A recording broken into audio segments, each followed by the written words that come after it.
Good morning બાળકો.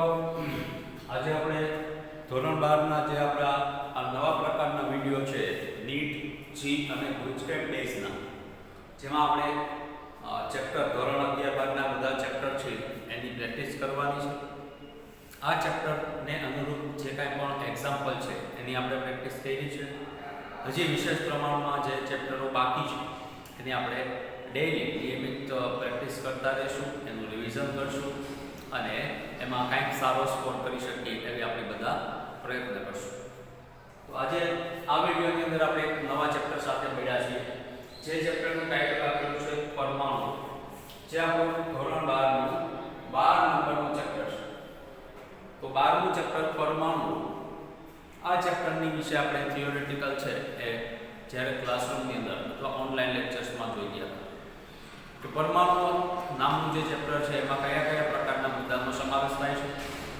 ત્યાર પછી એ મુદ્દાઓની અંદર આપણે કયા કયા પ્રકારની થિયરી જોયેલ હતી, એ થિયરી અનુરૂપ આપણે કયા પ્રકારના મુદ્દાઓ છે એને આજે જોવાના છે. તો ઓલ ઓવર જે કાંઈ પણ સૂત્રો છે એ સૂત્રોની મદદથી આપણે એનું રિવિઝન કરશું અને એ સૂત્રોની રિલેટેડ જે કાંઈ પણ થોડાક એમસીક્યુ છે નીટ જી અને ગુજકેટમાં પૂછી શકાય અને ટ્વિસ્ટ કરેલા જે પ્રશ્નો છે એની થોડાક એમસીક્યુની આપણે પ્રેક્ટિસ કરશું. થોડાક બાકીના જે એમસીક્યુ છે એ તમને હોમવર્કની અંદર આપવામાં આવશે, તો એની તમારે ઘરે પ્રેક્ટિસ કરવાની છે, પ્રશ્નો છે સોલ્વ કરવાની ટ્રાય કરવાની છે. તો શરૂઆત કરીએ થોડાક સૂત્રોથી. એમાં પહેલું સૂત્ર આપણને આપેલું છે પરમાણુ ચેપ્ટરની અંદર, કક્ષીય ત્રિજ્યા અને ઇલેક્ટ્રોનના વેગ વચ્ચેનો સંબંધ. કક્ષાની અંદર જે ત્રિજ્યા હોય એ ત્રિજ્યા અને વેગનો સંબંધ. એમાં સૂત્ર આવે છે r e²/4πε0 mv². આ સમીકરણ આપણે Fe FC મતલબ કે વિદ્યુત બળ અને કેન્દ્રગામી બળ એ બંનેને ઇક્વલ તમે કરો તો એના પરથી આપણને મળશે વિદ્યુત બળ 1/4πε0 e²/r² મળશે અને કેન્દ્રગામી બળનું સૂત્ર આપણી પાસે છે mv²/r. આ સમીકરણનો રેફરન્સ પરથી આપણે આ સૂત્ર છે એ તારવેલું છે, બનાવેલું છે. બીજું સેકન્ડ પછી એના પછીનો નેક્સ્ટ પોઈન્ટ આપણને અહીં આવે છે હાઇડ્રોજન પરમાણુમાં ઇલેક્ટ્રોનની ગતિ ઊર્જા અને સ્થિતિ ઊર્જાનું સૂત્ર.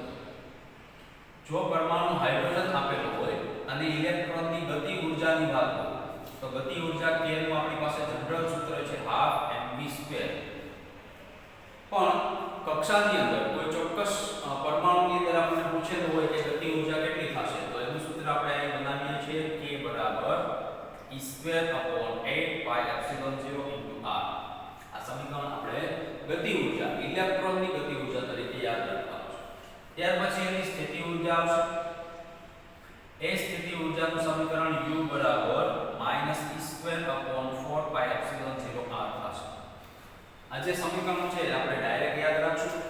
ત્યાર પછી એની કુલ ઊર્જા આવશે. ગતિ ઊર્જા અને સ્થિતિ ઊર્જા બંનેનો સરવાળો. કુલ ઊર્જાને આપણે E વડે દર્શાવીએ છીએ અને E બરાબર થાય k + u.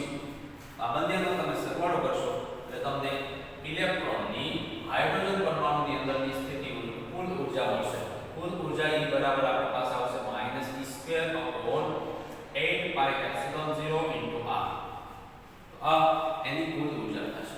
હવે કુલ ઊર્જાની અંદર નેગેટિવ સાઇન આવે છે, ઋણ મૂલ્ય આવે છે. અને ઋણ મૂલ્યનો મતલબ આપણને ખ્યાલ હોવો જોઈએ. આપણે થિયોરેટિકલ પોર્શનની અંદર આ શીખી ગયા છે કે કોઈ પણ તત્વ હોય એની કુલ ઊર્જા જ્યારે ઋણ હોય તો એનો મતલબ એ થાય કે એ ન્યુક્લિયસ સાથે બંધિત હશે. અહીંયા ઇલેક્ટ્રોનના કેસમાં ઇલેક્ટ્રોનની કુલ ઊર્જા ઋણ મળે છે, એનો મતલબ એ ન્યુક્લિયસ સાથે બંધિત છે, એટલે એ ત્યાંથી બહાર જઈ શકતો નથી. એ આપણે માઈનસ સાઇનનો મતલબ સમજશું. ત્યાર પછી આપણે વર્ણપટ શ્રેણીઓ જોઈ ગયા. વર્ણપટ શ્રેણીઓ, આ વર્ણપટ શ્રેણીઓની અંદર આપણને તરંગ લંબાઈના સૂત્રો મળે છે. એ તરંગ લંબાઈના સૂત્રો મેળવવા માટે આપણે 5 પ્રકારની શ્રેણીઓ જોઈ. નંબર 1, પહેલી શ્રેણી હતી લાઇનન શ્રેણી. લાઇનન શ્રેણી માટે 1/λ એના પરથી આપણે લેમ્બડા તરંગ લંબાઈ મેળવી શકીએ. તો 1/λ નું સૂત્ર r (1/(1² - 1/(2)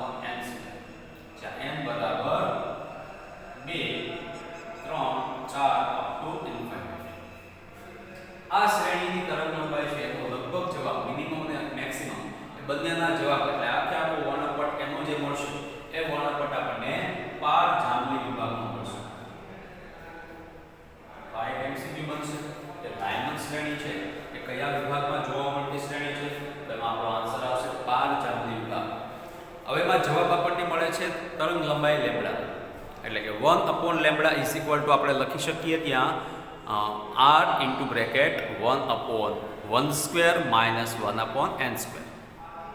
n છે આપણે પ્રથમ જે આંકડો છે એના પછી ના લઈએ છીએ. અહીંયા 1 હોય તો આપણે 2 થી n લઈએ છીએ. આનાથી એક અંક છે એ n મોટો હશે, શ્રેણી ગમે તે હોય. સેકન્ડ નંબરની શ્રેણી આપણી પાસે છે બામર શ્રેણી. બામર શ્રેણીની અંદર પણ લેમ્બડા આપણે ફાઇન્ડ આઉટ કરવાની છે, તો 1/λ સૂત્ર બધા આ સિસ્ટમમાં છે. હવે કન્ટીન્યુઅસ તમારે અહીંયા 1 છે એના પછી આપણે 2 મૂકશું 1/2² માઇનસ 1/n², જે n નું મૂલ્ય એના પછીના અંકથી શરૂ થાય એટલે 3 4 5 up to 5. યાદ રાખવાનું બીજું ગુજકેટની અંદર એ છે કે પારજામ્ય વિભાગમાં લાઇનમન શ્રેણી મળે છે. બામર શ્રેણી છે એ આપણને દ્રશ્ય પ્રકાશ વિભાગમાં મળશે. આ આપણે ડાયરેક્ટ યાદ રાખીશું. ત્રીજી શ્રેણીનું નામ છે અહીંયા આપેલું છે આપણને પાશ્ચિમ શ્રેણી. 3 નંબરમાં પાશ્ચિમ શ્રેણી આવશે. પાશ્ચિમ શ્રેણી માટે 1/λ r 1/3² માઇનસ 1/n² આવશે. n બરાબર 4 5 6 up to 9. અને આ શ્રેણી છે આપણને પાર રક્ત વિભાગમાં મળે છે. તો આ એક માર્કના એમસીક્યુ ની અંદર કયા વિભાગમાં કઈ શ્રેણી મળે છે એ આપણને પૂછી શકાય. ત્યાર પછી 4 નંબરની સિરીઝ આપણને મળશે લાઇનમન બામર પાશ્ચિમ પછી બ્રેકેટ શ્રેણી.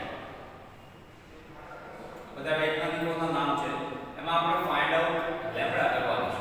1/λ r 1/4² માઇનસ 1/n², જ્યાં n 5 6 7 up to 9.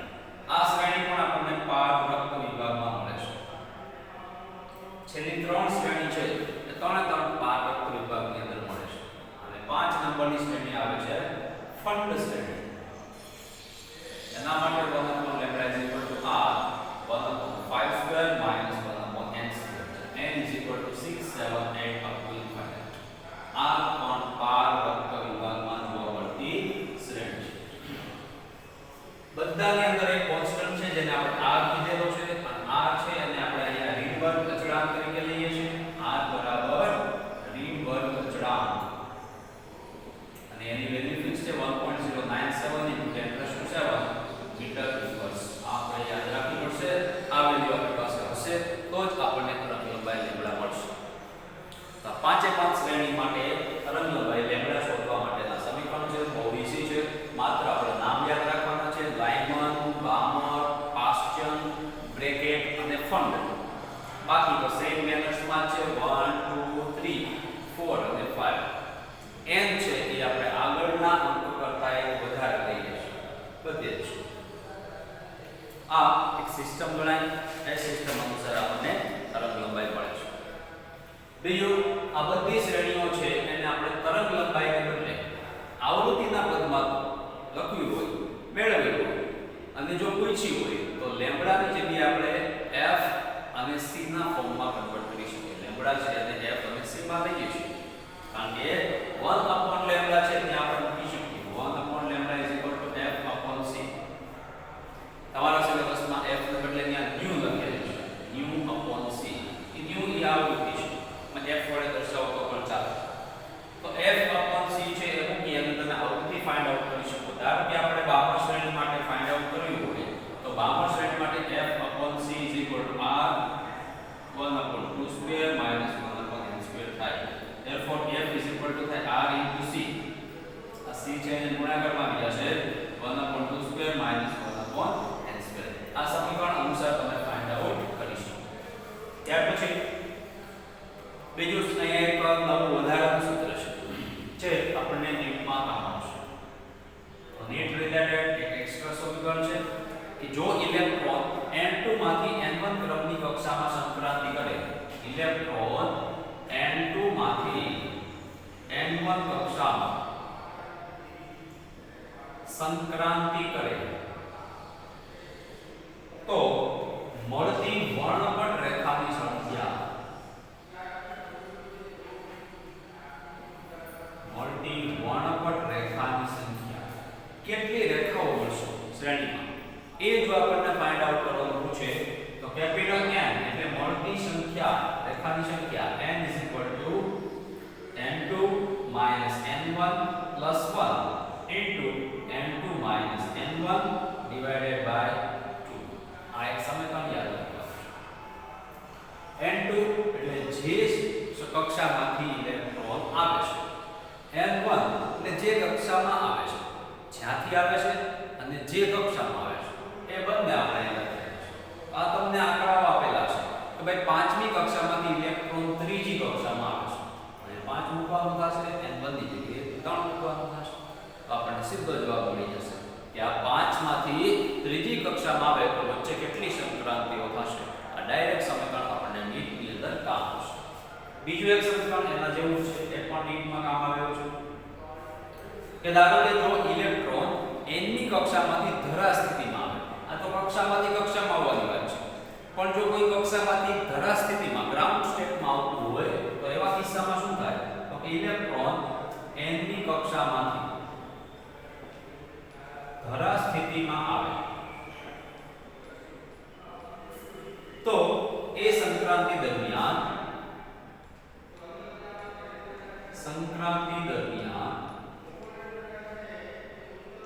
મળતી વર્ણપટ રેખાની સંખ્યા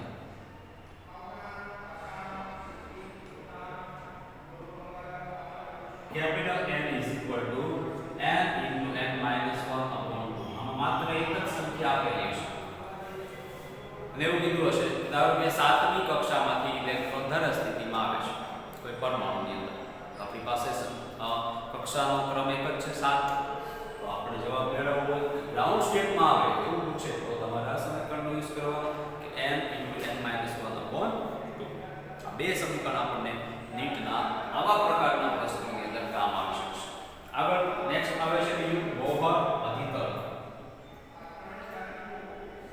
બોહર મોડેલની અંદર આપણે આ વસ્તુ જોઈ ગયા છે ત્રણ પ્રકારના અધિતર્ક છે બે અધિતર્ક છે થિયોરેટિકલ છે એક અધિતર્ક છે એની અંદર સૂત્ર આવે છે સેકન્ડ નંબરનો અધિતર્ક બોહરનો બીજો અધિતર્ક જેમાં આપણે કોણીય વેગમાન L બરાબર mvr લેતા અને આપણે કહેતા LH/2π જ્યાં n બધા પૂર્ણાંક આંકડાઓ છે જેને મુખ્ય ક્વોન્ટમ અંક કહેવામાં આવે છે મુખ્ય ક્વોન્ટમ આ સૂત્રો છે કે આપણે આ અત્યારે લખેલા છે આના સિવાયના ઘણા સમીકરણો છે પણ એ સમીકરણો આપણે હવે તમે આ એક વખત સમીકરણો લખાઈ જાય પછી આપણે બીજા લખીએ તો આટલા સૂત્રો પહેલા લખી લેવાના છે અને યાદ રાખવાની ટ્રાય કરવાનું છે ત્યાર પછી બીજા સમીકરણોમાં આપણે જઈએ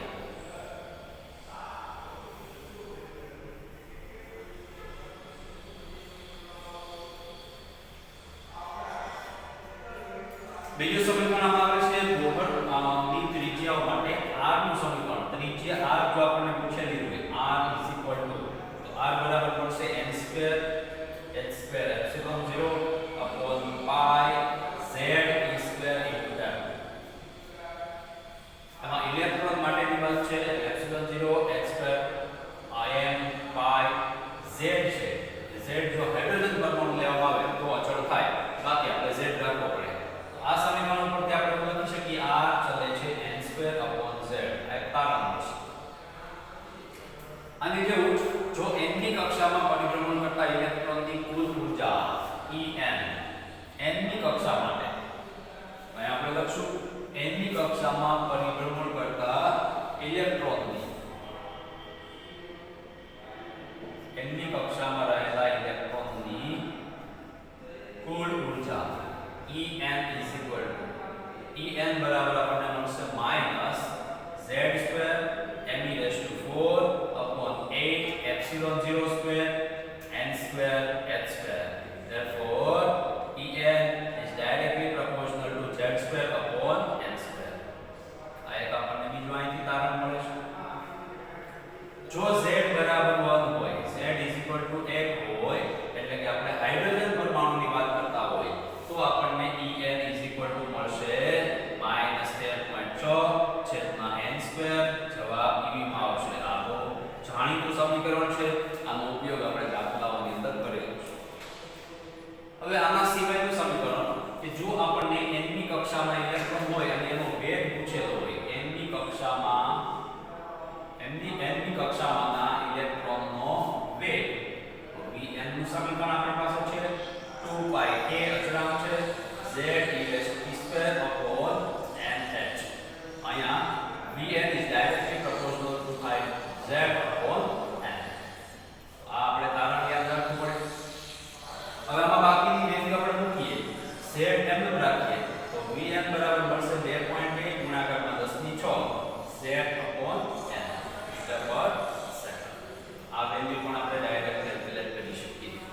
સીધું આપણે આના પરથી વેલોસિટી વેગ જો પૂછેલું હોય એની કક્ષામાં તો આપણે માત્ર બે જ જોઈએ વસ્તુ, એક z એટલે કયો તત્વ છે, એનો પરમાણુ ક્રમાંક કેટલો છે, એ તત્વ આપશે એટલે આપણે ખ્યાલ આવી જશે.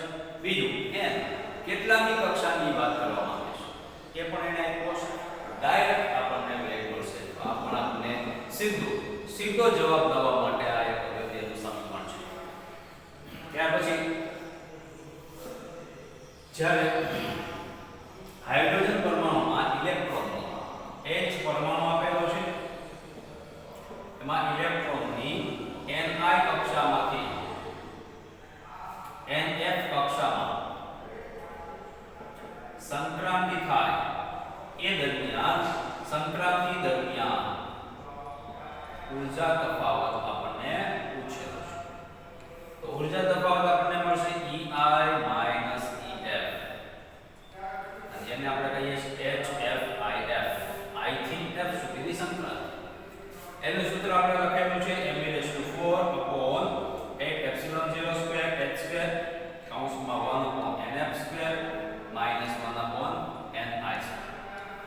આ સમીકરણ આપણે થિયરીની અંદર શીખી ગયા છે.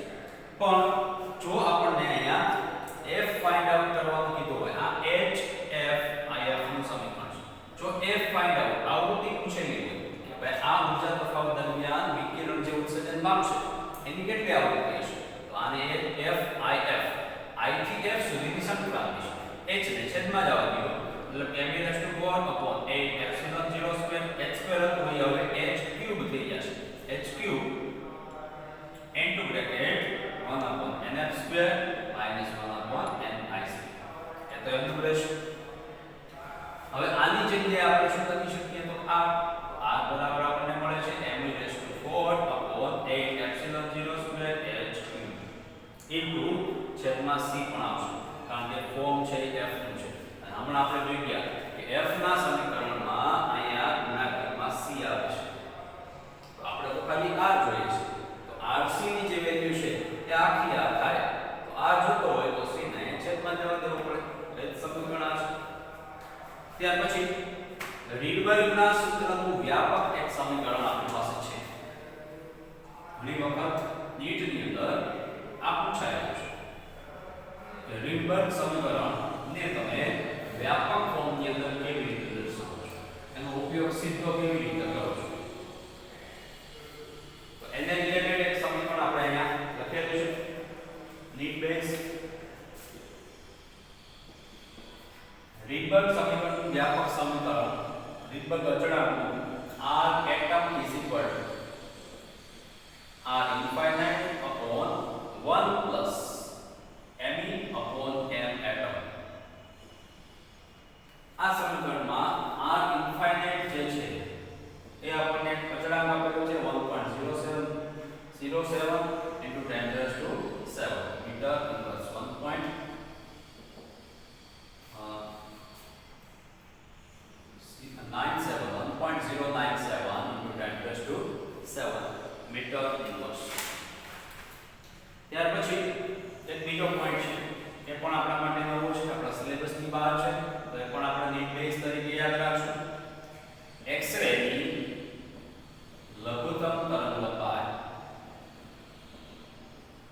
એક્સ-રે નું ઉત્સર્જન જ્યારે થાય કોઈ તત્વમાંથી ત્યારે એની મિનિમમ લઘુત્તમ તરંગલંબાઈ ઓછામાં ઓછી કેટલી હશે, તો એનું સૂત્ર λ_min which is equal to hc/ev. આ સમીકરણનો ઉપયોગ તમે λ_min માટે કરી શકો. અને આના પરથી જો આપણને આવૃત્તિ પૂછે, આવૃત્તિ f નું સમીકરણ √f = cz - c, એટલે c છે અચળાંક છે જેની વેલ્યુ છે 4.965 into 10⁻⁷ હર્ટ્ઝ ½ આ સમીકરણ એ એક્સ-રે ની આવૃત્તિ ફાઇન્ડ આઉટ કરવા માટેનું સમીકરણ છે. તો આટલા સમીકરણ આપણે ધોરણ 12 ના ચેપ્ટર નંબર 12 ના રિવિઝનની અંદર લીધા છે. આમાં અમુક છે એ વધારાના સમીકરણ છે, જ્યારે અમુક છે એ આપણે થિયરી પોર્શનની અંદર શીખી ગયા એ જ સમીકરણ છે. તો અહીંયા આપણે સૂત્રોની વાત પૂરી કરીએ. હવે થોડાક એક્ઝામ્પલ લઈએ, એ એક્ઝામ્પલની આપણે પ્રેક્ટિસ કરીએ અને એના પરથી આપણે બીજા એક્ઝામ્પલ છે એને ગણશું.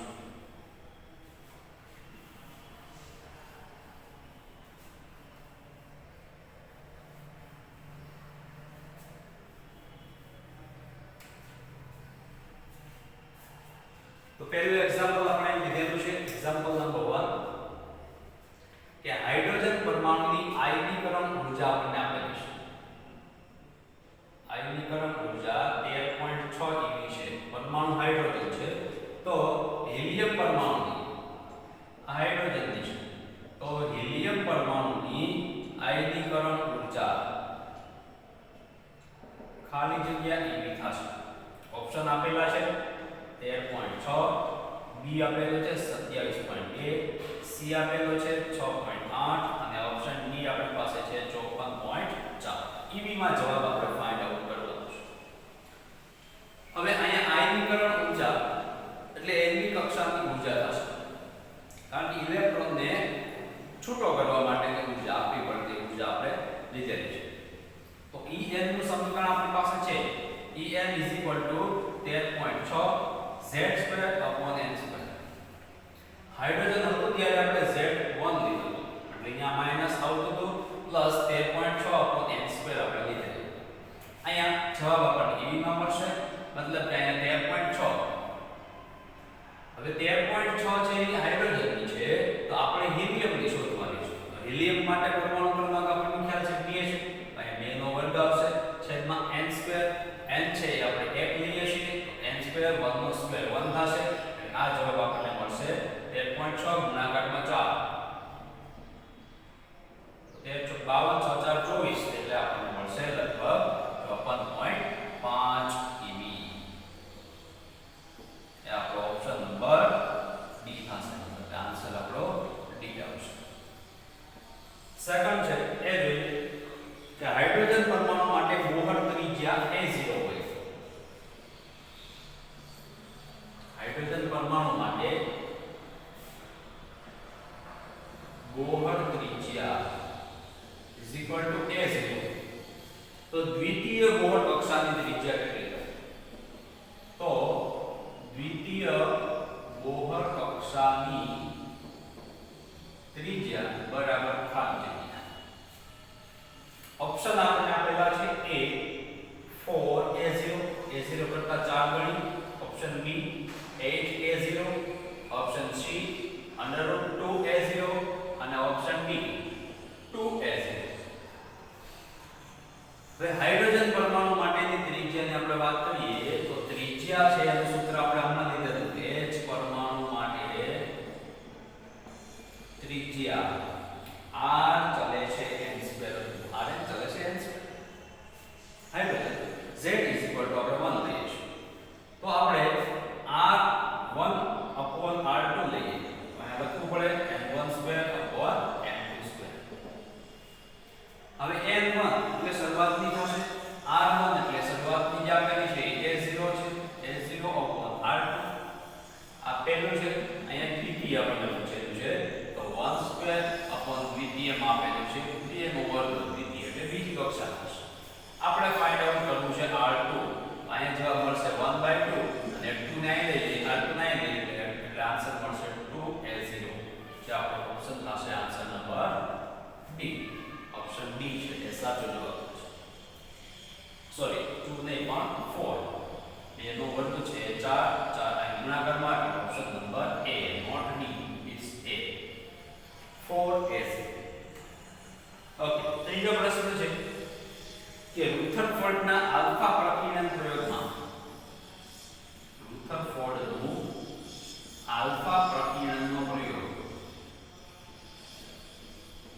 પ્રયોગમાં b બરાબર 0 માટે, એટલે કે ઇમ્પેક્ટ પેરામીટર ની 0 તો પ્રકીર્ણન કોણ કેટલા ડિગ્રીના ખૂણે થશે? ઓપ્શન આપેલા છે 90 ડિગ્રી, બી છે 270 ડિગ્રી, સી છે એ 0 ડિગ્રી આવશે અને ડી આપેલું છે 180 ડિગ્રી. તો આ થિયોરેટિકલ એમસીક્યુ છે, દાખલો છે, થિયરી બેઝ દાખલો છે. ચેપ્ટર નંબર 12 ની અંદર જે શરૂઆતમાં રુથરફોર્ડના આલ્ફા પ્રકીર્ણનની થિયરી આવે છે એની અંદર જો ઇમ્પેક્ટ પેરામીટર 0 હોય, મતલબ કે આ પ્રકારની કન્ડિશન હોય, એ કોઈ ન્યુક્લિયસ હોય અહીં આલ્ફા પણ આપતો હોય, આલ્ફા આ ટાર્ગેટ ન્યુક્લિયસ છે, અને ઇમ્પેક્ટ પેરામીટર b નો મતલબ 0 નો મતલબ કે એક્ઝેક્ટ આના ન્યુક્લિયસ ઉપર આપાત થશે, અથડાશે. અહીં ઉપરથી અથડાતો હોય તો ન્યુક્લિયસ બાજુમાં રહી જશે, નીચેથી અથડાતો હોય તો પણ બાજુમાં રહેશે. આ બે કેસમાં b 0 નથી, ઇમ્પેક્ટ પેરામીટર 0 નથી, આમાં પણ 0 ન કહેવાય, આમાં b 0 કહેવાય. તો એ કેસમાં અમુક અંતરે જઈ અને ત્યાંથી પાછો આવશે, કારણ કે અપાકર્ષણ લાગશે. ન્યુક્લિયસ નો વિદ્યુતભાર એ ધન છે, આલ્ફા કણનો વિદ્યુતભાર પણ ધન છે, પ્લસ પ્લસ વચ્ચે અપાકર્ષણ થશે એટલે એ રિટર્ન આવશે અને ખૂણો બનશે 180 ડિગ્રી. એ આપણો આન્સર થશે જે થિયોરેટિકલ આન્સર છે ઓપ્શન ડી. એનાથી આગળ બીજો એક પ્રશ્ન છે, હાઇડ્રોજન પરમાણુના વર્ણપટમાં લાઇમન અને બામર શ્રેણીની મહત્તમ તરંગલંબાઈનો ગુણોત્તર. હાઇડ્રોજન પરમાણુ વર્ણપટમાં પહેલું પૂછ્યું છે લાઇમન અને બીજું છે બામર શ્રેણીઓની મહત્તમ તરંગલંબાઈ નો ગુણોત્તર ખાલી જગ્યા થશે. ઓપ્શન ચાર ઓપ્શન આપણને આપેલા છે. પહેલું છે 27/5, બીજો 5/27, ત્રીજો 4/9, ઓપ્શન ડી 9/4. આ આપણને પૂછે.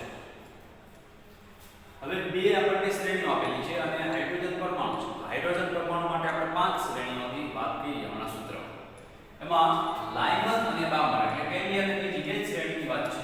પણ વસ્તુ એ છે કે મહત્તમ તરંગલંબાઈ પૂછે છે.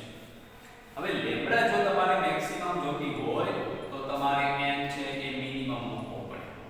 લેમ્બડા મેક્સ માટે n કેવો આવશે? મિનિમમ. તો મિનિમમ કયો થાય?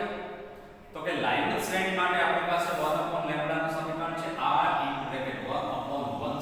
- 1 અહીંયા મારે મિનિમમ મૂકવો પડે. તો આ સમીકરણમાં મિનિમમ શું આવે? 2 3 4 અપ ટુ ઇન્ફાઇનાઇટ. માં સૌથી નાનું m કોણ છે? તો કે લાઇમન શ્રેણીની વાત છે. તો મારે અહીંયા 2 મૂકવો પડે. 2 નો વર્ગ. બીજું આ લાઇમનની વાત થઈ.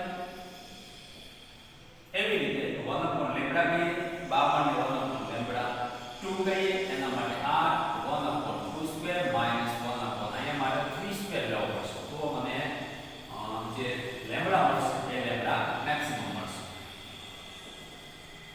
બામર શ્રેણી. હવે સિમ્પ્લિફાઈ કરીએ એટલે 1 લેમ્બડા લેમ્બડા 1 r અહીંયા 4 - 1/4 એટલે 3/4. આ આન્સર મને મળશે 3r/4. આ એક જવાબ.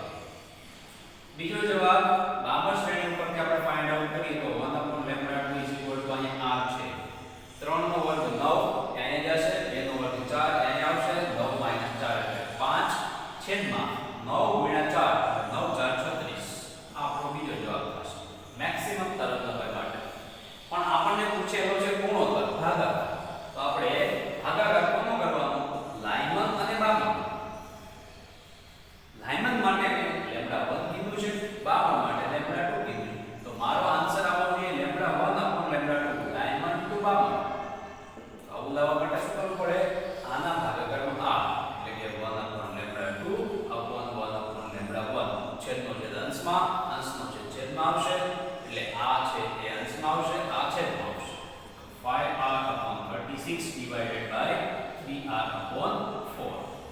આ કેન્સલ થશે. 5 × 4 / 3 × 36. હવે 9 × 36 થશે. અહીંયા 9 આવી જશે, આ કેન્સલ થાય.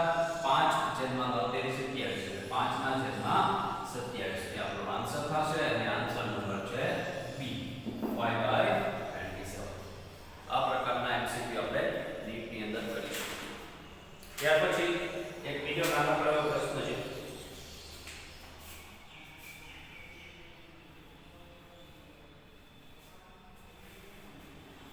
કે કક્ષામાં ઇલેક્ટ્રોનની કુલ ઊર્જા. પાંચમો ક્વેશ્ચન, કક્ષામાં ઇલેક્ટ્રોનની કુલ ઊર્જા આપણને આપેલી છે 3.4 eV. તો તેની ગતિ ઊર્જા અને સ્થિતિ ઊર્જા કેટલી થશે? મતલબ કે k what and સ્થિતિ ઊર્જા u what. ખાલી જગ્યા. ઓપ્શન આપેલા છે આપણને -3.4 ઓપ્શન બી -3.4 અને -6.8. સી ઓપ્શન છે +3.4 -6.8 અને ઓપ્શન ડી આપણી પાસે છે બંને પ્લસમાં 3.4 છે. હવે કુલ ઊર્જા એ આપણને અહીંયા આપેલી છે. તો સૂત્ર આપણી પાસે કુલ ઊર્જાનું છે. કુલ ઊર્જા E બરાબર 3.4 eV. પણ કુલ ઊર્જાનું મૂલ્ય છે એ અહીંયા 3.4 eV આપેલું છે. હવે E બરાબર ખાસ કરીને માઈનસ k થાય છે.